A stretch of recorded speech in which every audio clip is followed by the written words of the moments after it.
આદમી પાર્ટીના પૂર્વ કચ્છ જિલ્લા પ્રમુખ ડોક્ટર કાયનાથ અંસારી આથાની ધરપકડ બાદ રાજકારણ ગરમાયું છે। પોલીસ દ્વારા એટ્રોસિટી કેસમાં તેમની ધરપકડ કરીને જેલમાં મોકલાતા આમ આદમી પાર્ટીએ વિરોધ વ્યક્ત કર્યો છે।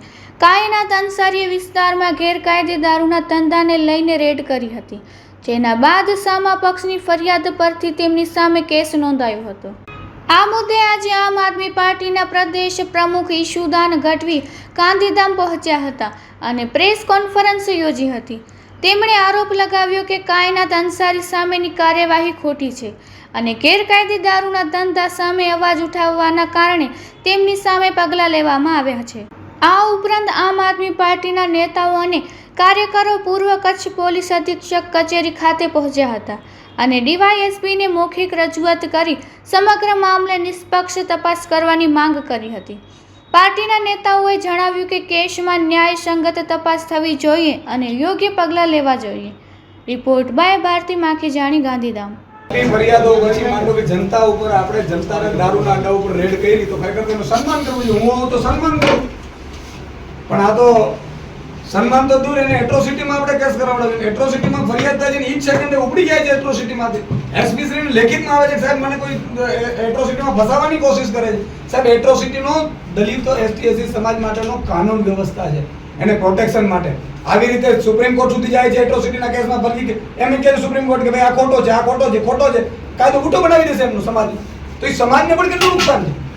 બીજું કે આ વસ્તુ થયા પછી ધરપકડ કર્યા પછી આયો હાજર નો રહી, મરજી પડે ત્યારે આયોની મીટિંગ આવી જાય। આયોની દીકરી હોત તો શું થાય? એસપી ની દીકરી હોત તો ત્યાં એટ્રોસિટીમાં આ તો બહુ દુઃખદ કહેવાય યાર। અને કોના ઈશારે થાય? તમે ભાજપનો કયો નેતા છે? મને ફોન કરો, હું કહી દઉં એને। હમણાં તમારી અહીંયા પગે પડીને તમને કહી દે ભાઈ એને છોડી દો। આવી રીતે ચાલશે। અને બીજી વસ્તુ કે જે બ્રાહ્મણ સમાજનું યુવાને આપઘાત કર્યું છે, 18 નામો છે સુસાઇડમાં, 16 નામો ભાજપ વાળા છે અને એકની ધરપકડ નથી થતી। અને આ એટ્રોસિટીમાં રાતોરાત કાયનાથ બેનની ટીમને ધરપકડ કરી લે છે, ખુલ્લેઆમ કરે છે પેલા લોકો। એટલે કાનૂન શું? આપણે કાનૂન શેના શપથ લઈએ? 30 વર્ષની ભાજપની સરકાર હોય તો એનો મતલબ નથી કે આપણે કાર્યકર્તા બની જઈએ। મારે એસપીસી ને જ કેવું છે, તે દિવસે મેં એસપીસી ને ફોન કર્યો છે કે ઈશુદાનભાઈ હમણાં 2 મિનિટમાં તમને જવાબ આપું, 2 મિનિટમાં જવાબ આપું। આ શું થઈ રહ્યું? શું 2 મિનિટમાં આપણે જવાબ આપીએ? એની ધરપકડ કરીને ખોટી ફરિયાદ કરી દીધી। અને આજે 11 વાગે થવાનો, જો 3 વાગે થવાનો, આયુ હાજર નથી થતો। અને દર વખત હું છે મરજી પડે ત્યારે જ્યારે કોઈ સામાન્ય જનતા હોય આયુને ગુમ થઈ જાય, તમારે ભાજપનો નેતાને ધરપકડ થાય આયુ હાજર ન રહી જોઈએ, બીજે દિવસે બદલી કરી નાખે ડાંગમાં। તમારો ભાજપ આ તમારો શબ્દ થોડો વ્યાજબી નથી લાગતો। હા તો સાહેબ તમે મને કહો, મને ઓળખો કદાચ નહીં ઓળખો પણ હું આપને ઓળખું છું। આજે તમારો શબ્દ છે ને, પીડા હશે, અમે આપની પીડાને અમે સમજી શકીએ છીએ, પણ આજે તમારો જે પછી રાજકીય પાર્ટીનું નામ લો છો ને, એટલીસ્ટ મારી સામે તો આ નહીં, કેમ કે તમારો શબ્દ એ થોડો ગેરવ્યાજબી લાગે છે। હું શું કહું સાહેબ, તમારી પાર્ટી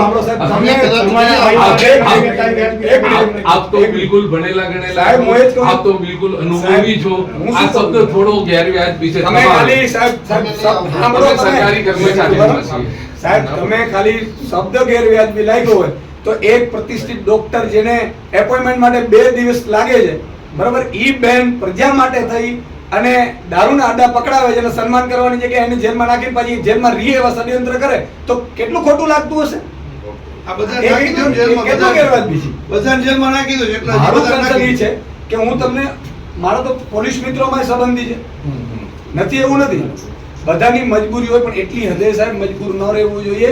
કોઈ બાળક છે, નાનું બાળક, એમનું કોઈ પૂછે તો કરે ને, હસબન્ડ રડે છે બિચારાનો, પ્રતિષ્ઠિત નાગરિકો છે, પ્રતિષ્ઠિત ડોક્ટરો છે, અને તમે એને કહી દો ભાઈ લૂંટમાં, અને તમે એફઆઈઆર લેતા પહેલા એટ્રોસિટીમાં તપાસ તો કરો, સીધી ધરપકડ કરીને અંદર નાખી દીધી। આ જ એટ્રોસિટીમાં કોશિંગ હું કરાવી લઈશ, પછી કયો પોલીસ અધિકારી જેલમાં જશે? અને બીજું કોર્ટનો વિષય છે, એ તમને કહું છું, તમને એ કાનૂન આવી જાય સાહેબ રાજગોર સાહેબ। મારું કહેવાનું છે થોડીક માનવતા રાખીએ અને એસપી શ્રીની જવાબદારી બને, ડીએમ કલેક્ટર શ્રીની જવાબદારી બને કે એના જિલ્લામાં આવું ન થાય। કલેક્ટર શ્રી, કલેક્ટર ઉપરાંત ડીએમ છે, ડિસ્ટ્રિક્ટ મેજિસ્ટ્રેટ। કરીએ છીએ શું આપણે? આવા પ્રતિષ્ઠિત નાગરિકોને જેલમાં નાખીને શું આપણે શું સાબિત કરવા માંગીએ? તમે કોઈ બોલતા જ નહીં, કોઈ રેડ ન કરતા નહીં તો અમે તમને નાખી દેશું। બહુ ચોક્કસ આપની લાગણી જે છે હું એસપી સાહેબ આવશે એમની સમક્ષ મૂકીશ, અને જે કંઈ બી છે આપના જે બી શબ્દો છે, જે બી લાગણી છે, અને આપની જે કોઈ બી રજૂઆત છે એને હું સાહેબ શ્રી સમક્ષ ચોક્કસથી મૂકીશ. આઈઓને કહેજો હાજર થઈએ તો આઈઓ હાજર ન રહે તો પર્સનલી દુશ્મની આઈઓ સાથે થઈ જશે અને એની જિંદગીમાં નોકરી કરવાનો લાયક નહીં રહેવા દઈએ. અને આ બધા ચાલુ છે એ હજી પાછળ અમે SCST સેલ સાહેબ જોડે તપાસ. મુકેશ ચૌધરી કરી છે. સોમવારે આવશે. એટલે અચ્છા એમની જોડે છે. બરોબર. સોમવારે આવ્યો તો તમારી સમજો છો તો આજે તમે આદેશ નહીં આજે કરી તો હું આપને કહું, આજે હું પણ કલેક્ટર કચેરી અમારી જગ્યાએ સુરક્ષાને લગતી મિટિંગમાં હતો. એમાં આજે આઈઓ જે છે કદાચ જો ચૌધરી સાહેબ હોય, કેમ કે હું આજે જ હાજર થયો છું લગભગ 10-12 દિવસ પછી. એટલે એમાં અમે લોકો આજે લો એન્ડ ઓર્ડરની મિટિંગ હતી, ડિકોર્ડની મિટિંગ હતી, બધી કલેક્ટર કચેરી ભુજ ખાતે મિટિંગો હતી. એટલે એ મિટિંગોમાં અમે બધા જ ત્યાં આગળ હાજર હતા છે. એટલે કદાચ આજનું જે રીતે અમારા આગેવાન કાયનાતબેન અંસારી આથા અને એમની ટીમ જે ગેરકાયદેસર દારૂના અડ્ડાઓ ચાલી રહ્યા હતા એમાં જનતા રેડ કરી, ખરેખર પોલીસે એનું સન્માન કરવું જોઈતું હતું. એના બદલે મને લાગે છે કે અડ્ડાઓ ઉપર રેડો પડતા ભાજપના નેતાઓ કે પોલીસોના હપ્તા બંધ થવાના ડર ઉપર કોઈક અધિકારીઓ અથવા તો મિલીભગતના કારણે દલિત સમાજના એક મહિલાને ઊભી કરીને ખોટી એટ્રોસિટીની ફરિયાદ કરી અને એમને જેલમાં નખાવડાવ્યા છે, જેને લઈને હું આજે અહીંયા આવ્યો હતો. તમે વિચાર કરો કે ખરેખર જનતા રેડ કરે એનું સન્માન કરવું જોઈતું હતું. દારૂના અડ્ડા બંધ કરાવવાની જવાબદારી પોલીસ અધિકારીઓની છે. એમને પગાર, ગાડીઓ, બંગલો આપણે આપીએ છીએ, પરંતુ કદાચ એની ફરજ ચૂકે છે. પરંતુ જે લોકો સમાજ આગેવાનો, પોલિટિકલ આગેવાનો એ જાગૃતતા કેળવી અને ત્યાં જાય છે, રેડો પાડીને પોલીસને બતાવડાવે છે, તો એમની ઉપર ખોટી ફરિયાદો થવાથી દલિત સમાજના પણ કેટલાક આગેવાનો મને મળવા આવ્યા હતા કે સાહેબ, સુપ્રીમ કોર્ટ સુધી જ્યારે એટ્રોસિટીની ફરિયાદ થાય છે ત્યારે એક વાત સામે આવી છે કે ફરિયાદ ખોટી થાય છે અને આ જતા દાડે આ કાયદો બુઠ્ઠો બની જશે. એટલે દલિત સમાજને પ્રોટેક્શન માટે ST/SC એક્ટ છે ને પ્રોટેક્શન માટે બનાવેલો કાયદો ભાજપના નેતાઓ અને કેટલાક મિલીભગત અધિકારીઓ ખોટો દુરુપયોગ કરાવડાવે છે એવું પણ અમને પ્રસ્થાપિત થયું. સાથે સાથે હું આજે જેલમાં પણ મળવા ગયેલો, પરંતુ જેલમાં પણ મને કાયનાતબેન અને આખી ટીમને મળવા નહોતા દેતા. એમણે ખબર નહીં ક્યાંથી મનાઈ આવી હશે એટલે જેલમાં પણ મળવા નથી દીધું.